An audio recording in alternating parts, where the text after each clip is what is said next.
después de la inauguración oficial por parte de las autoridades de este ciclo de conferencias, comienza la primera sesión de las 4 en las que consta este ciclo, que hemos agrupado por distintos contenidos, en concreto la de hoy, movilidad y comercio internacional en un mundo disruptivo. Los ponentes son autoridades en el tema y son autoridades por los cargos que desempeñan. Por este doble motivo yo debo agradecer su disponibilidad y también su constancia en la colaboración con cualquier actividad con la cátedra.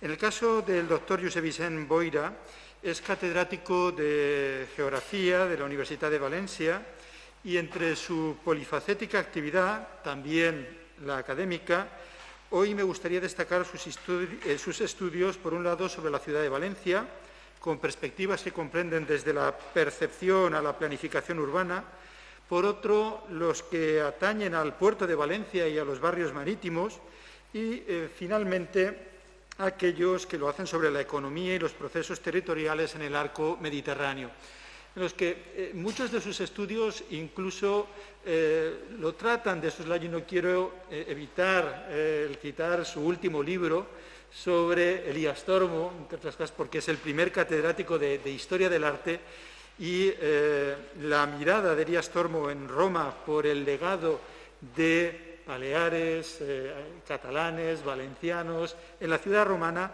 pues sirve también desde una perspectiva cultural a consolidar estas ideas.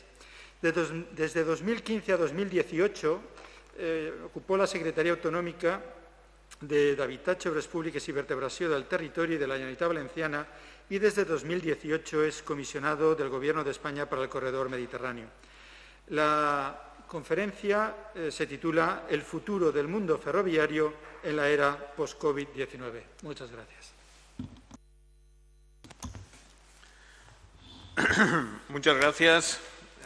Gracias a la cátedra, primero de todo, por invitarme a venir aquí a la universidad, a la que entro siempre con mucha nostalgia y con muchas ganas de volver, porque me siento parte y deseo a todos los que estáis, tanto estudiantes como profesorado, pues que tengáis un buen curso, que tengáis un buen inicio de curso y que tengáis un curso lo más provechoso posible en esta situación. Quiero agradecer también la presencia del conseller, Aurelio también, gracias, a José Vicente, nos conocemos ya hace mucho tiempo, justamente algunas de estas investigaciones ya trabajaban con la Cámara de Comercio desde hace mucho tiempo, y gracias también a los vicerrectores por estar aquí con nosotros. Y, en fin, yo espero que se me escuche bien, que se me entienda bien con estas situaciones en las que nos encontramos, y querría comenzar mi intervención leyendo un párrafo de muy breve de un documento que me interesa poner aquí, porque la intervención que yo haré tendrá que ver con este título del ¿qué pasa con el ferrocarril en tiempos del COVID? ¿Cuál es el futuro que se le espera? ¿Cuál es el futuro que podemos razonablemente suponer? ¿Por dónde irán estas cuestiones? Y hay un párrafo que me ha interesado mucho, que es justamente el siguiente. El transporte ferroviario del futuro es la base central de la movilidad moderna y hace una contribución significativa al logro de los objetivos de protección del clima. Esta es una frase que viene de un documento que deberíamos seguir con atención, que es el Pacto por el Ferrocarril, que el gobierno alemán lleva 2 años estudiando, desde el año 2018, y que acaba de hacer público este verano, y del que haré mención a continuación. Y al final, permítame que cerraré de alguna manera la intervención proponiendo este pacto por el ferrocarril, esta alianza por el ferrocarril, que creo que sería muy conveniente para España en estos momentos. 2 notas de actualidad antes de comenzar.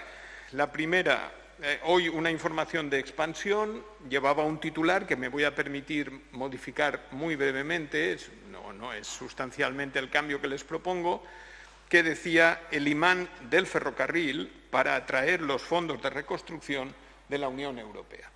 Efectivamente, esta es una noticia que está encima de la mesa, que existe una percepción que la infraestructura ferroviaria puede tener una gran oportunidad asociada al plan de recuperación de la Unión Europea y que de alguna manera puede actuar como imán de recepción de los fondos europeos. Creo que esta noticia es acertada en el fondo. Y la segunda nota de actualidad viene del discurso que ayer mismo la presidenta Ursula von der Leyen pronunció en el Parlamento Europeo, donde lanzó una propuesta todavía más osada de la que ahora teníamos encima de la mesa, que es incrementar el objetivo para 2030 de emisiones a una reducción del 55%. Como sabrán ustedes, la reducción que estaba en estos momentos acordada era del 40% de reducción de gases de efecto invernadero para el 2030. La propuesta que hace von der Leyen es que esa reducción sea todavía superior, que sea del 55%. Bueno, pues les puedo asegurar que España nunca llegará a esa reducción si no modifica sustancialmente su sistema de transportes, si no apuesta claramente por el ferrocarril. Porque en estos momentos el sector que más emisiones de efecto invernadero tiene es el transporte. Y, por tanto, como intentaré explicarles, es necesaria esta reorientación radical. Sinceramente, hemos llegado a una situación en que no hay, como leí el otro día, no hay nada mejor que una crisis para aclarar las ideas. Y creo que las estamos aclarando. Al menos yo las estoy aclarando muy fácilmente y muy rápidamente. Y en tiempos volátiles e inciertos necesitamos esta aclaración de ideas y, consecuentemente, necesitamos una estrategia. Hemos de ofrecer una estrategia que sea una respuesta coherente a los retos derivados de esta crisis. Y en este sentido me van a permitir que haga un diagnóstico de cuáles son los dos retos principales que España tiene al respecto del mundo del transporte y de la movilidad. En primer lugar, lo he dicho, creo que el cambio climático es uno de los principales retos que tiene en estos momentos ante sí. El cambio climático es uno y el segundo reto es la dependencia de la cadena de valor global, la dependencia exterior, tanto desde el punto de vista empresarial como de componentes, como de abastecimientos, etc. Y, por tanto, de alguna manera, estos dos retos pueden ser superados con un incremento sustancial del transporte ferroviario. Y explicaré por qué. Vayamos primero por el punto del clima. En el clima, los datos últimos que tenemos son realmente decepcionantes. En el año 2016-17, los volúmenes del transporte por carretera, el volumen de transporte por carretera, duplicaron a los de 1995. Esta es la realidad. Por tanto, poca interpretación de la misma podemos hacer. En el año 2017, las emisiones de gases de efecto invernadero superaron un 70% a las de 1990. Para juzgar si este 70% es mucho o poco en España, comparémoslo con cuáles fueron los resultados en Europa. En Europa, en ese mismo momento, efectivamente, se había superado también las emisiones de gases de efecto invernadero, pero la media europea era del 28%. Nosotros estábamos en el 70%. Y otros países como Alemania estaba en el 11% e incluso Italia estaba en un 6%. Esta es la distancia que en estos momentos tenemos planteadas. Y el tercer dato. España es hoy el tercer país por la cola en uso de ferrocarril de mercancías en la Unión Europea. Evidentemente, estos datos tienen algo que ver entre ellos y estos datos se ligan dentro de una estrategia, de un modelo de transportes que necesariamente hemos de cambiar. Y lo hemos de hacer, entre otras cosas, por este mensaje que ayer la presidenta von der Leyen llevó ante el Parlamento. ¿Y qué pasa con la cadena global? Los estudios que he podido leer recientemente nos señalan que vamos a tener interrupciones de la cadena global de un mes cada 3,7 años. Es decir, se van acelerando los procesos de ruptura de la cadena global. Se van acelerando por muchos motivos. Cambio climático, situaciones de riesgo geopolítico, de tal manera que cada 3,7 años la economía se va a enfrentar a rupturas, disrupciones de al menos un mes de sus habituales movimientos. Esto significará que cada 10 años el 40% de los beneficios de una empresa de un año se van a perder por estas disrupciones de la cadena global. Esto es el escenario al que nos vamos a dirigir. Con lo cual, necesariamente, el modelo del just in time, el modelo de la cadena global del abastecimiento inmediato sin elementos de almacenaje o sin elementos de resiliencia y, por tanto, la dependencia de los mercados y de los abastecimientos lejanos, creo que en estos momentos debe ser reequilibrada. Debe ser reequilibrada justamente para enfrentarnos a esta situación. Estos dos elementos, de los que podríamos seguir hablando, nos mueven a la necesidad de articular un nuevo modelo económico y de transporte en España. Un nuevo modelo que reequilibre, un modelo que reequilibre los elementos modales, que sea mucho más resiliente, mucho más versátil y mucho más robusto.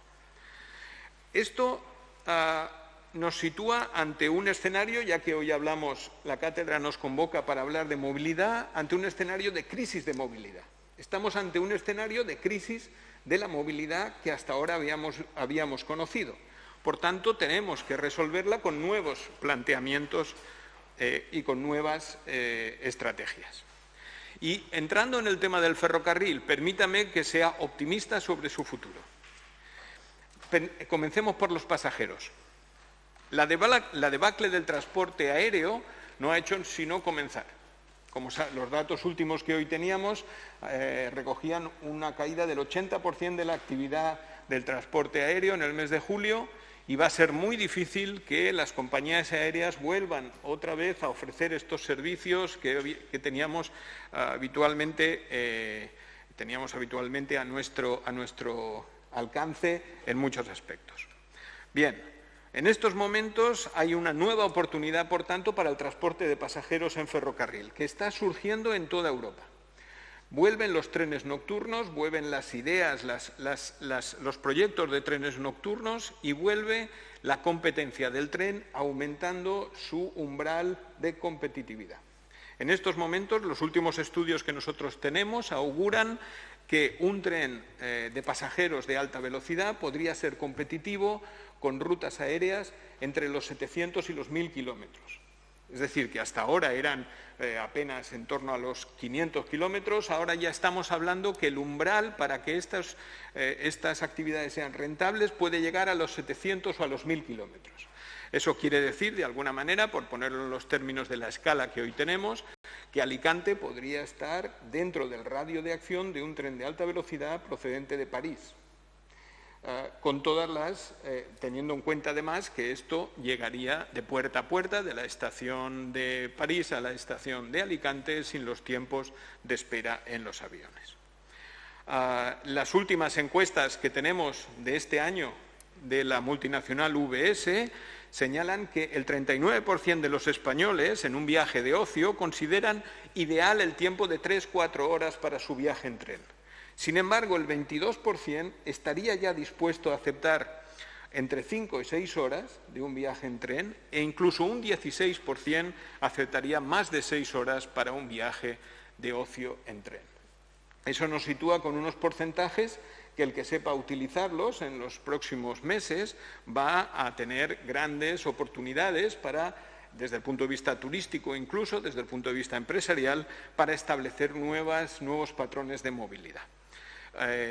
Ahora mismo los ferrocarriles suizos y y austríacos han presentado su mapa, que he traído solamente a efectos informativos, su mapa para los servicios 2024, en el que hay programados, entre otros, un Zúrich-Barcelona para responder a las necesidades que hoy tienen planteadas. Y con el trabajo que estamos haciendo en el corredor mediterráneo de la implantación del ancho internacional, cuando hablamos de Barcelona, estamos realmente ya hablando de que con esta incorporación del ancho internacional al corredor mediterráneo, el límite ya no sería Barcelona, sino que podría ir mucho más al sur.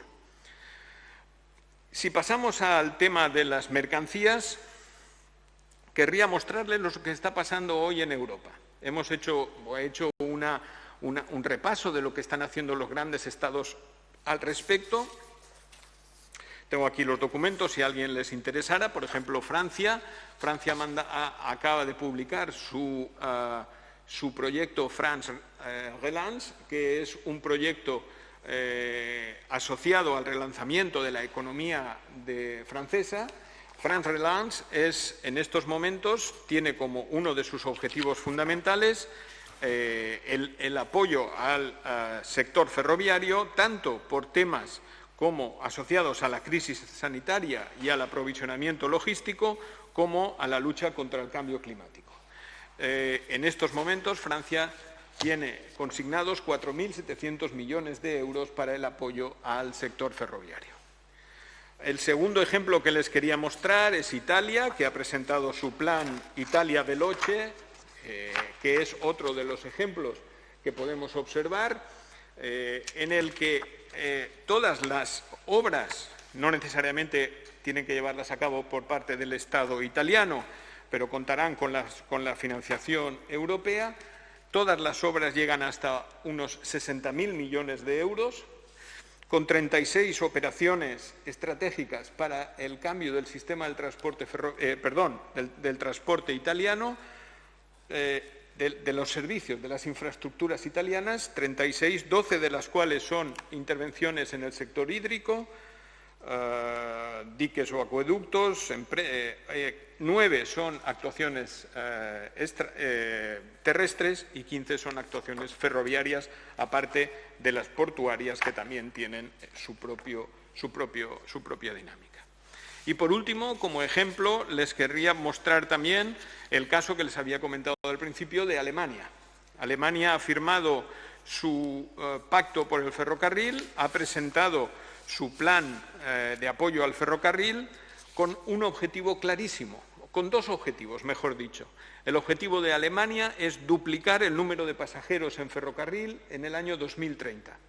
Duplicar el número de pasajeros transportados por la red ferroviaria alemana en 2030 y llegar hasta un 25% de uso del transporte de mercancías respecto a todo el volumen transportado en ferrocarril de mercancías, efectivamente, 25%.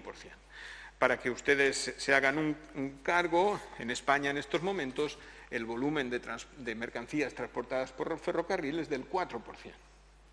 Alemania en estos momentos ha lanzado un plan específico para las mercancías de 102 millones hasta el año 24, 30 millones anuales, para poder llegar hasta el 25% de cuota del transporte de mercancías generales en Alemania. Por tanto, ¿cuál es el futuro que se espera al ferrocarril en tiempos del COVID? Pues estos son los datos reales si vamos a estudiar 3 grandes estados como Alemania, Francia e Italia al respecto de estas cuestiones.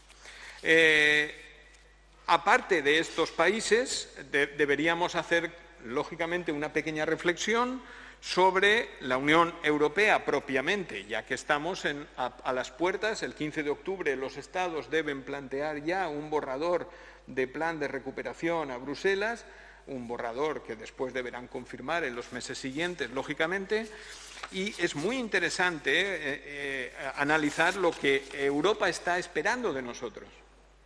Porque ¿qué es lo que está esperando de nosotros? No está esperando cualquier cosa, está esperando algo de nosotros. Yo el otro día leía con interés la entrevista que le hicieron a la comisaria Adina Vălean, que como saben es la comisaria de Transportes de la Unión Europea, y le preguntaban, bueno, cuáles son los objetivos de la Unión Europea al respecto del transporte en general. Y y respondía literalmente: el trasvase de las mercancías de la carretera al ferrocarril es una de las estrategias que se persiguen en los corredores de la red transeuropea de transportes, tanto del Atlántico como del Mediterráneo. Y hablaba de electrificación, de trenes más largos, de interoperabilidad y de internalizar correctamente las externalidades de los diferentes modos de transporte. Bueno, en definitiva, es evidente por dónde va la comisaria de Transportes europea al respecto de estos elementos. Y terminaba: nuestro objetivo es que una parte importante del 75% del transporte de mercancías por carretera se traslade al ferrocarril y a las vías navegables interiores. Estas son las declaraciones que la comisaria de Transportes realizó. Y para terminar,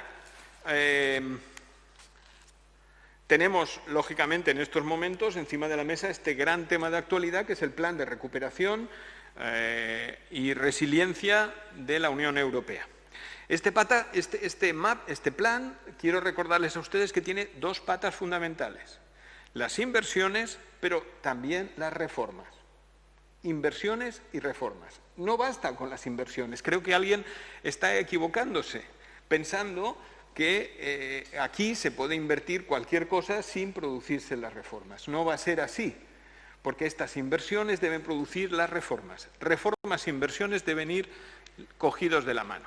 Por tanto, en este sentido, quiero recordar que el propios documentos de la Unión Europea señala que para juzgar los proyectos que puedan venir de los diferentes Estados, será muy importante que se tengan en cuenta las recomendaciones que el Consejo Europeo hizo a cada Estado al respecto de su situación.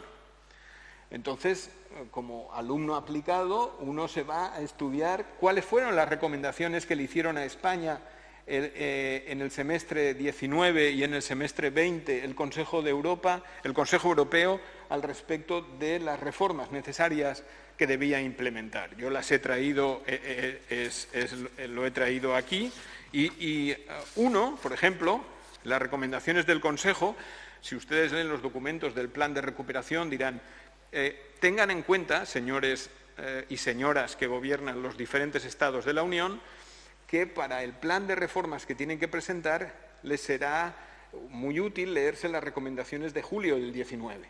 En julio del 20, en mayo del 20, la Unión Europea hizo una serie de recomendaciones, pero estaban muy ligadas a la pandemia.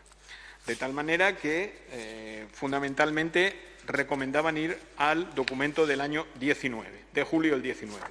Y si vamos al documento del año 19, ¿qué recomendaciones se le hacían a España? En la página 3 y en la recomendación 19 se hablaba de el carácter incompleto de las conexiones de transporte de mercancías por ferrocarril y la integración limitada en los mercados de electricidad y gas de la Unión impiden que España se beneficie plenamente del mercado único de la Unión.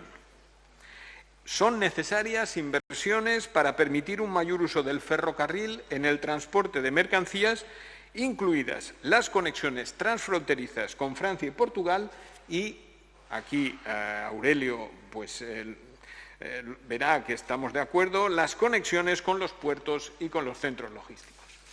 De tal manera que en el texto se hablaba de estos elementos y cuando llega a la parte final el Consejo recomienda a España que tome medidas en 2019 y 20 con el fin de, y le ponen 1, 2, 3 y 4.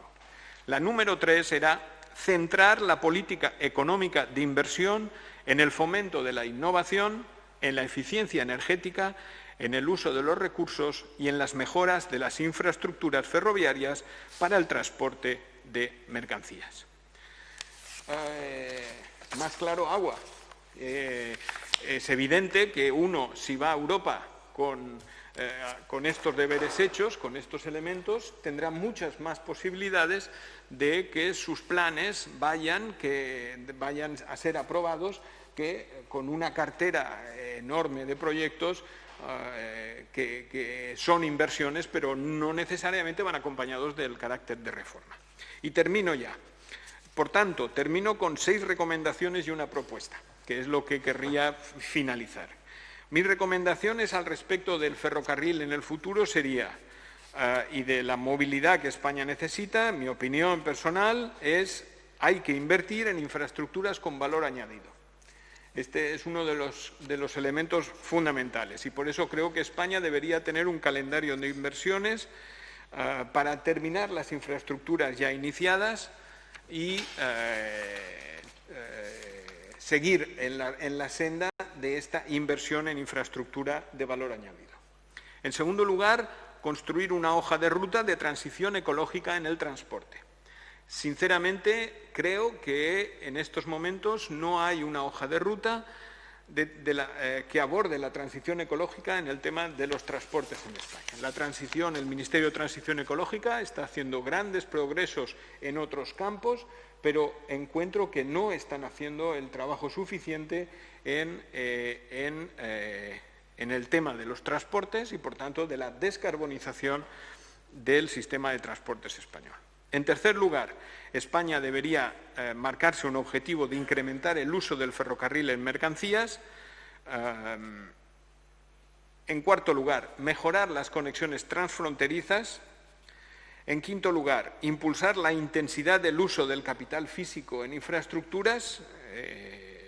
Disponer de muchos kilómetros de AVE no equivale a tener una alta intensidad en el uso de estas infraestructuras, por tanto hay que sacarles rendimiento, hay que mejorar la intensidad del uso, impulsar la productividad del capital físico en infraestructuras, la intensidad por una parte y la productividad por otra.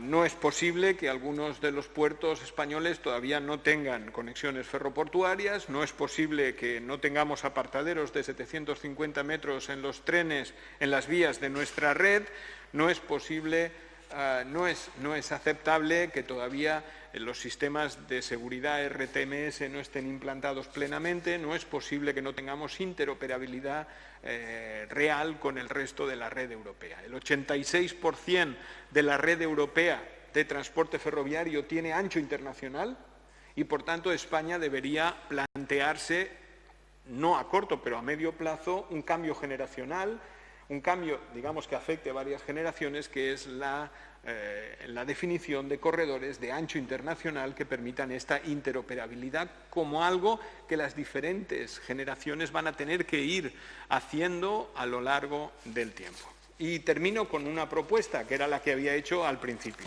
Creo que hay que aprender con humildad. Hace unos años el periodista Enric Juliana publicó un libro que hablaba de una modestia, de volver, digamos, de alguna manera a una España consciente de sus limitaciones, que trabaje realmente con sus medios que tiene y que aprenda de los que saben y de los que hacen. Y yo creo que ha llegado también un poco esta situación. El COVID nos ha puesto ante nuestro propio espejo en muchas situaciones y creo que con humildad y con trabajo deberíamos superarlas. Y, por tanto, lo que propongo pues, es ese pacto por el ferrocarril que Alemania ya ha puesto encima de la mesa, un pacto entre las autoridades públicas, las empresas ferroviarias, las empresas que usan el ferrocarril y incluso los colegios profesionales, ¿por qué no?, que están involucrados en estos elementos, para relanzar y cambiar nuestro sistema de transportes a la luz de las cuestiones que he comentado. Muchas gracias.